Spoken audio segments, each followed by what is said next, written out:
প্রশংসা ও সমস্ত গুণগান ও সমস্ত গুণভজন এক মহান আল্লাহ রাব্বুল আলামিনের দরবারে নিবেদিত, যিনি অব্যয় অক্ষয়, যার কোনো আকার নাই, যিনি লব্ধে গুণ দ্বারা 18,000 মাখলুকাতকে সৃষ্টি করেছেন। সমস্ত পবিত্রতা প্রশংসা সেই খালিক ও মালিকের দরবারে নিবেদিত, যিনি বিশ্ব জগতে রাধাজি রাজ হয়েও রহমান ও রহিম নাম ধারণ করেছেন। উভয় জগতের প্রাণ, তিনার হাতে পাপীদের ত্রাণ, যিনি আদম শফিউল্লাহর গৌরব, বিশ্ব নিখিলের সৌরভ, যিনি আল্লাহর একমাত্র জনদরদি, আব্দুল্লাহ যার পিতা, বিশ্বের মহান নেতা, আব্দুল মুতাল্লিবের পোতা, ইমাম হাসান ও হোসেনের নানাজান, মা ফাতেমার আব্বাজান, যিনার পবিত্র হাতে জান্নাতের চাবি ও তালা। সেই দয়ার নবী, মায়ান নবী, আব্দুল্লাহর নয়নের তারা, মা আমিনার জিগার পারা, যিনি মক্কার মতি, মদিনার জ্যোতি, জনাবে মুহাম্মদ মুস্তাফা সাল্লাল্লাহু তাআলা আলাইহি ওয়াসাল্লাম, যেই নবীর নাম আসমানে আহমদ, জমিনে মুহাম্মদ সাল্লাল্লাহু তাআলা আলাইহি ওয়াসাল্লাম। যেই নবী দুনিয়াতে আসার পরে বললেন, লা নবিয়্যে বাদি, আমার পরে কোনো নবী নাই। সেই দয়ার নবী, মায়ান নবী, আমিনার নয়নের তারা, মা আমিনার জিগার পারা, যিনি মক্কার ফুল, মদিনার দুল, জনাবে মুহাম্মদ মুস্তাফা সাল্লাল্লাহু তাআলা আলাইহি ওয়াসাল্লামকে হাজির ও নাজির মনে করে, ইলমে গায়বের সংবাদদাতা বিশ্বাস করে, জিন্দা নবী মনে করে, গলার আওয়াজ ছেড়ে উচ্চ সুরে একবার আর নবীর মহব্বতে জোরে সুরে দুরূদ শরীফ পাঠ করো। আল্লাহুম্মা সাল্লি আলা সাইয়্যিদিনা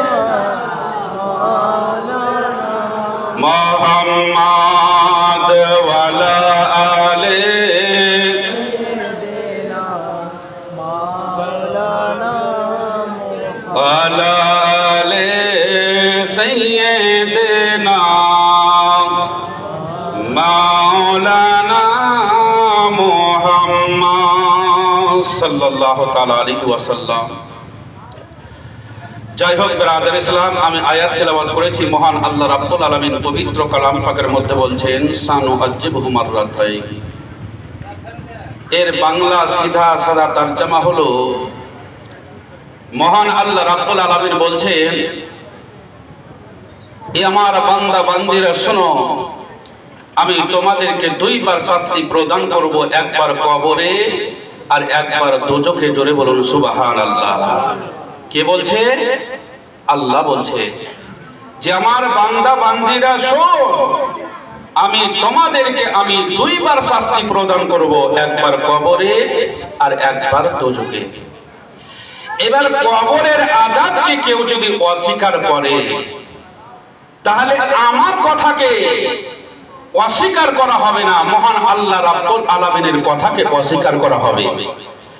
আর কেউ যদি আল্লাহ পাকের কথাকে অস্বীকার করে, তাহলে সে কখনোই মুসলমান থাকতে পারে না, মুসলমান থেকে খারিজ হয়ে যাবে। জোরে বলুন সুবহানাল্লাহ। বিরাদর ইসলাম, মুআজ্জাজ সাহাবায়ে ইকরাম, দুনিয়ার বুকে মুসলমানের কোয়ালিটি অনেক রকম তৈরি হয়েছে। বিরাদর ইসলাম, কেউ বলে কবরের আযাব সত্য, কেউ বলে দোজখের আযাব সত্য, আবার কেউ বলে মানুষ যখন মরে যায়, মরে গেল, মাটি দিয়ে চলে আসলাম, মাটিতে পচে গলে সড়ে শেষ হয়ে গেল, এতে আবার হিসাবের কি আছে আর আযাবের কি আছে? বলে না? অনেক কারো ধারণা এরকম আছে, কিন্তু জগতের মুসলমান, যারা মুসলমান দাবি করে, কবরের আযাবকে বিশ্বাস করে না, দোজখের আযাবকে বিশ্বাস করে না, তারা মহান আল্লাহ রাব্বুল আলামিনের কথাকে বিশ্বাস করে না। দোজখের আযাবকে ইনকার করে দেওয়া, কবরের আযাবকে অস্বীকার করে দেওয়া, মানে মহান আল্লাহ রাব্বুল আলামিনের কথাকে অস্বীকার করে দেওয়া, মহান আল্লাহ রাব্বুল আলামিনের কথাকে অস্বীকার করা মানে এ মুসলমান থাকতে পারে না, এ মুসলমান থেকে খারিজ হয়ে যাবে। জোরে বলুন সুবহানাল্লাহ। বিরাদর ইসলাম, মুআজ্জাজ সাহাবায়ে ইকরাম, তাহলে কবরে আযাব হবে অনিবার্য, এতে কোনো সন্দেহ নাই। আর যদি সন্দেহ রাখে, তাহলে মুসলমান নাই, মুসলমান থেকে খারিজ হয়ে গেছে। দেখুন বিরাদর ইসলাম, হযরত মা আয়েশা সিদ্দিকা রাদিয়াল্লাহু তাআলা আনহা ঘরের ভিতরে বসে আছেন। আমার দয়ার নবী, মায়ার নবী সাল্লাল্লাহু তাআলা আলাইহি ওয়াসাল্লাম ঘরের ভিতরে পরিবেশ করলেন। হযরতে মা আয়েশা সিদ্দিকা রাদিয়াল্লাহু তাআলা আনহা আমার নবী মুস্তাফা সাল্লাল্লাহু তাআলা আলাইহি ওয়াসাল্লামের সম্মানার্থে উঠে দাঁড়ালেন। বলুন সুবহানাল্লাহ। উঠে দাঁড়ালেন। হযরতে মা আয়েশা সিদ্দিকা রাদিয়াল্লাহু তাআলা আনহা আমার নবী মুস্তাফাকে কোকিল কণ্ঠে সালাম দিলেন। বিরাদর ইসলাম, আমার নবী মুস্তাফা সাল্লাল্লাহু তাআলা আলাইহি ওয়াসাল্লামের সালামের জবাব দেওয়ার পর আমার নবী মুস্তাফা সাল্লাল্লাহু তাআলা আলাইহি ওয়াসাল্লাম বলেন, আয়েশা তুমি বসো। আমার নবী মুস্তাফা যেমনই বললেন, হযরতে মা আয়েশা সিদ্দিকা রাদিয়াল্লাহু তাআলা আনহা বসে গেলেন। বসে যাওয়ার পর আমার নবী মুস্তাফা সরওয়ারে দু আলম সাল্লাল্লাহু তাআলা আলাইহি ওয়াসাল্লাম বলছেন, আয়েশা রে, আমার মন বলে তোমার একটু পবিত্র জাঙ্ঘের উপরে মাথা রেখে আমি নবী মুস্তাফা আরাম করতে চাই। জোরে বলুন সুবহানাল্লাহ। হযরত মা আয়েশা সিদ্দিকা রাদিয়াল্লাহু তাআলা আনহা বললেন, এক তো হলো দয়ার নবী, দ্বিতীয়ত হলো আমার স্বামী। আমার মতো সৌভাগ্যবতী নারী আর কে আছে জগতে? ইয়া রাসূলুল্লাহ, ইয়া হাবিবাল্লাহ, হুজুর আপনি আমার শরীরের যে কোনো অঙ্গে মাথা রেখে শুয়ে যান, আমি আয়েশা আপনাকে বাধা দেব না। জোরে বলুন সুবহানাল্লাহ। জগতের মুসলমান, হযরতে মা আয়েশা সিদ্দিকা রাদিয়াল্লাহু তাআলা আনহা বসে গেলেন। দয়ার নবী, মায়ার নবী সাল্লাল্লাহু তাআলা আলাইহি ওয়াসাল্লাম মা আয়েশার পবিত্র জানের উপরে মাথা রেখে শুয়ে গেলেন। আমার নবী মুস্তাফা হযরতে মা আয়েশা সিদ্দিকা রাদিয়াল্লাহু তাআলা আনহা যেন নরম নরম হাতে আমার নবী মুস্তাফার নুরানি দাড়ি মোবারক গুলো যেন নাড়াচাড়া করতে আরম্ভ করলেন। আমার নবী মুস্তাফা একটু আরাম অনুভব করলেন, তাই চোখের পাতা দুটো বাবা বন্ধ করে নিয়ে এইদিকে মা আয়েশা সিদ্দিকা রাদিয়াল্লাহু তাআলা আনহা আমার দয়ার নবী, মায়ার নবী সাল্লাল্লাহু তাআলা আলাইহি ওয়াসাল্লামের দাড়ি মোবারক গুলো নাড়াচাড়া করতে করতে দেখতে পেলেন আমার নবী মুস্তাফার কয়েকখানা দাড়ি মোবারক পেকে গিয়েছে। মা আয়েশা সিদ্দিকা রাদিয়াল্লাহু তাআলা আনহা 1 2 3 করে বাবা গণনা করতে আরম্ভ করলেন। গুনতে গুনতে গুনতে গুনতে বাবা দেখলেন আমার দয়ার নবী মুস্তাফা সাল্লাল্লাহু তাআলা আলাইহি ওয়াসাল্লামের একখানা, দুইখানা, 10 খানা, 20 খানা দাড়ি পাকে নাই। হযরতে মা আয়েশা সিদ্দিকা রাদিয়াল্লাহু তাআলা আনহা গণনা করে দেখলেন বাবা আমার নবী মুস্তাফার মোট 29 খানা দাড়ি মোবারক পেকে গিয়েছে। কত খানা বললাম? 29 খানা দাড়ি মোবারক পেকে গিয়েছে। হযরতে মা আয়েশা সিদ্দিকা রাদিয়াল্লাহু তাআলা আনহা যেন বাবা চিন্তা ভাবনা করতে আরম্ভ করলেন, আহারে আমার নবী মুস্তাফার দাড়ি মোবারক এক এক করে 29 খানা পেকে গিয়েছে। আমার মনে হয় আমার নবী মুস্তাফা দুনিয়ায় বেশি দিন আর থাকবে না, আমাকে ছেড়ে দুনিয়া থেকে বিদায় নেবে। তাই হযরতে মা আয়েশা সিদ্দিকা রাদিয়াল্লাহু তাআলা আনহা যেন বাবা মনের মধ্যে যেন বাবা দুঃখ প্রকাশ করতে আরম্ভ করলো। আর হযরতে আয়েশা সিদ্দিকা রাদিয়াল্লাহু তাআলা আনহার কয়েক ফোঁটা চোখের গরম পানি আমার নবী মুস্তাফার চেহারা মোবারকের উপরে পড়ে গেল। যেমন আমার নবী মুস্তাফা সাল্লাল্লাহু তাআলা আলাইহি ওয়াসাল্লামের পবিত্র চাঁদের মতো চেহারার উপরে মা আয়েশার চোখের পানি, গরম চোখের পানি পড়েছে বাবা। নবী আমার চোখের পাতাগুলো খুলে খুলে মা আয়েশার মুখের দিকে তাকাচ্ছে। আয়েশার চোখ দিয়ে ঝরঝর করে পানি ঝরে যাচ্ছে। আহারে আমার নবী মুস্তাফা বললেন, বলে আয়েশা তোমার পবিত্র জাঙ্ঘের উপরে আমি নবী মুস্তাফা মাথা রেখে শুয়ে আছে বলে তোমার কোনো কষ্ট হয়েছে? আয়েশা তোমার পবিত্র জাঙ্ঘের উপরে মাথা রেখে আমি নবী মুস্তাফা শুয়ে আছি বলে তোমার কোনো কষ্ট হয়েছে? মা আয়েশা বলে, না হুজুর।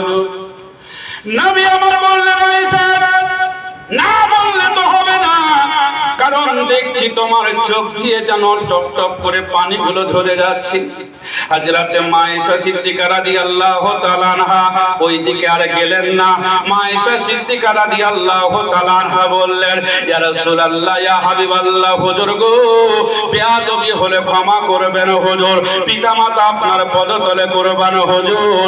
আমি আপনাকে কয়েকখানা প্রশ্ন করব হুজুর, ওই প্রশ্নের উত্তর আপনাকে দিতে হবে। আমার দয়ার নবী, মায়ার নবী সরওয়ার দু আলম সাল্লাল্লাহু তাআলা আলাইহি ওয়াসাল্লাম বললেন, বলে আয়েশা রে, তুমি প্রশ্ন করো, আমি নবী মুস্তাফা তোমার প্রশ্নের উত্তর দেব রে। আয়েশা, তুমি আমাকে প্রশ্ন করো, আমি নবী মুস্তাফা তোমার প্রশ্নের উত্তর দেব।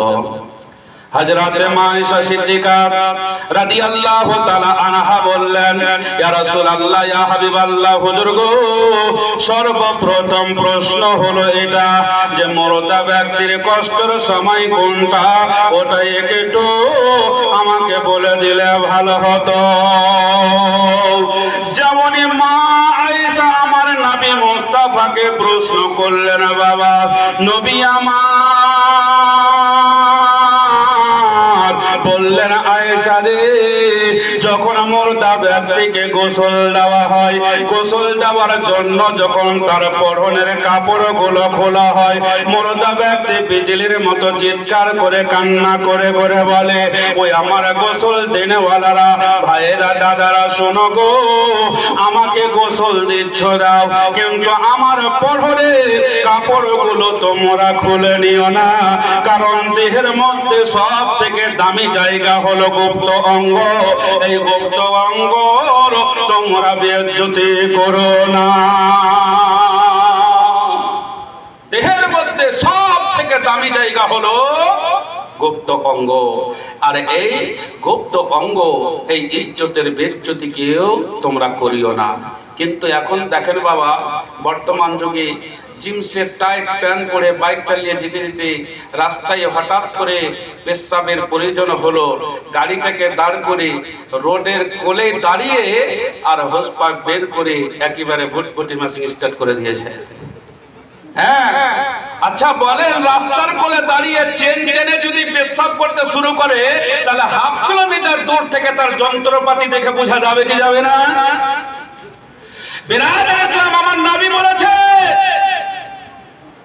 আমার উম্মত, উম্মতিরা শুনো, তোমাদেরকে রাস্তাঘাটে কোথাও যখন পেশাবের প্রয়োজন হবে, তোমাদের কোথাও রাস্তাঘাটে যখন পেশাবের প্রয়োজন হবে, তোমরা একটু ঝোপ ঝাড় দেখে পেশাব করতে বসবে, যাতে করে দূর থেকে দেখে মানুষ কোনো অনুভব করতে না পারে, তোমার ইজ্জতের কোনো বেইজ্জতি না হয়। জোরে বলুন সুবহানাল্লাহ। বিরাদর ইসলাম, মুআজ্জাজ সাহাবীয়ে কেরাম, আমার নবী বলেছে তোমরা ঝোপ ঝাড় দেখে পেশাব করতে বসবে। আর এখন বর্তমান যুগের মানুষ, বিরাদর ইসলাম, রাস্তার কোলে বসার প্রয়োজন মনে করে না, দাঁড়িয়ে চেন টেনে মেশিন স্টার্ট করে দিয়েছে। এর ঠিকানা কোথায় হতে পারে? পেশাব করে পানি তো ব্যবহার করে না, পবিত্রতা হাসিল তো করেই না, দাঁড়িয়ে দাঁড়িয়ে পেশাব করছে। মুসলমান, নামধারী মুসলমান হয়ে কোনো লাভ হবে না। মুসলমান হলে, আপনাকে মুসলমান হতে গেলে ইসলামের কোরআনে যেগুলো আছে সেইগুলো আপনাকে সম্পূর্ণভাবে মেনে নিয়ে চলতে হবে, তাহলে আপনি পূর্ণ মুসলমান হতে পারবেন। জোরে বলুন সুবহানাল্লাহ। বিরাদর ইসলাম, পেশাব করে আপনি যদি পবিত্রতা হাসিল না করেন, বিরাদর ইসলাম, মুআজ্জাজ সাহাবীয়ে কিরাম, ওই অবস্থায় যদি আপনার মৃত্যু হয়ে যায়, নাপাক অবস্থায় যদি আপনার মৃত্যু হয়ে যায়, তাহলে জান্নাতের তো আশা নাই, জাহান্নামে যাওয়ার আশা আছে। জান্নাতের আশা নাই, জাহান্নামে যাওয়ার আশা আছে। বিরাদর ইসলাম, মুআজ্জাজ সাহাবীয়ে কিরাম, দেখুন আমার নবী মুস্তাফা সাল্লাল্লাহু তাআলা আলাইহি ওয়াসাল্লাম বললেন, আয়েশা, যেই সময় মুর্দা ব্যক্তি গোসল দেওয়ার জন্য পরনের কাপড়গুলো খোলা হয়, সেই সময় মুর্দা ব্যক্তি বিজলির মতো চিৎকার করে কান্না করে বলে, আর তোমরা আমাকে গোসল দিচ্ছ দাও, কিন্তু আমার পরনের কাপড়গুলো খুলে নিও না, আমার গুপ্ত অঙ্গগুলোকে তোমরা দেখে নিও না, কারণ দেহের মধ্যে সব থেকে দামি জায়গা সেটা হলো গুপ্ত অঙ্গ। বিরাদর ইসলাম, আমার নবী মুস্তাফা বললেন সেই সময় মরতা ব্যক্তির ভীষণ কষ্ট হবে। হযরত মায়েশা সিদ্দিকা রাদিয়াল্লাহু তাআলা আনহা বললেন, ইয়া রাসূলুল্লাহ, ইয়া হাবিবাল্লাহ, হুজুর গো, আর মরদা ব্যক্তির কষ্টের সময় কোনটা? নবী আমার বললেন, বলে আয়েশা রে, যখন মরদা ব্যক্তিকে গোসল দেওয়ানো হয়, মরদা ব্যক্তি ওয়াক্তে কি বলে, বিজলির মতো চিৎকার করে কান্না করে বলে, এ ভাইরা, দাদারা, তোমরা আমাকে গোসল দিচ্ছ দাও, কিন্তু অত্যন্ত গরম পানি দিয়ে আমাকে গোসল দিও না, অত্যন্ত ঠান্ডা পানি দিয়ে আমাকে গোসল দিও না, কেননা আমি এখনই মৃত্যুর স্বাদ গ্রহণ করেছি। আমার শরীরটাকে তোমরা যেন অত্যন্ত জোরে মর্জন করিও না, নাড়াচাড়া করিও না, কারণ এখনই আমি মৃত্যুর স্বাদ গ্রহণ করেছি। আমার শরীরটা যেন চূর্ণ বিচূর্ণ হয়ে গেছে, তুলার মতো নরম হয়ে গেছে। আমার শরীরে একটা সরষার দানা রাখতে গেলে তার ভার নেওয়া আমার দ্বারা সম্ভব না। নবী আমার বললেন, সেই সময় ভীষণ মরদা ব্যক্তির কষ্ট হয়। এবার বিরাদর ইসলাম, মা আয়েশা বললেন, ইয়া রাসূলুল্লাহ, ইয়া হাবিবাল্লাহ, হুজুর, বেয়াদবি হলে ক্ষমা করবেন হুজুর, পিতামাতা আপনার পদতলে কুরবান হুজুর, আর মরদা ব্যক্তির কষ্টের সময় কোনটা ওটা একটু বলে দিলে ভালো হতো। যেমন মা আয়েশা সিদ্দিকা রাদিয়াল্লাহু তাআলা আনহা আমার নবী মুস্তাফা সাল্লাল্লাহু তাআলা আলাইহি ওয়াসাল্লামকে প্রশ্ন করলেন, বাবা নবী আমার, বললেন আয়েশা রে, যখন মরদা ব্যক্তিকে কাফন পরিধান করানো হয়, মরদা ব্যক্তি চিল্লে চিল্লে কেঁদে কেঁদে বলে, এ কাফন পরানে ওয়ালারা, তোমরা আমাকে কাফন পরাচ্ছ পড়াও, কিন্তু আমার মুখমণ্ডলটা, আমার চেহারাটা একটু যেন বিলম্ব করে তোমরা ঢাকো, যেন আমার ছেলে মেয়ে একবার দেখার যেন তারা সুযোগ পেয়ে যায়। একদিনের জন্য না, 2 দিনের জন্য না, সারা জীবনের মতো আমি তাদেরকে ছেড়ে চলে যাব। হয়তো কাল কিয়ামতের মাঠে তাদের সঙ্গে দেখা হবে, নচেৎ তাদের সঙ্গে আমার আর দেখা হবে না। এই জন্য আমার চেহারাটাকে শেষবারের মতো একবার দেখার সুযোগ দিয়ে দাও। নবী আমার বললেন, আয়েশা, সেই সময় মরদা ব্যক্তির ভীষণ কষ্ট হয়। এবার কাফন পরিধানের কাজ বাবা কমপ্লিট হয়ে গেল। কমপ্লিট যখন হয়ে গেল বাবা, এবার বাবা চারপাই খাটলিতে করে, এবার যেন ঘাড়ে করে নিয়ে বাবা জানাজা গাহের দিকে নিয়ে যেতে আরম্ভ করে দেয়।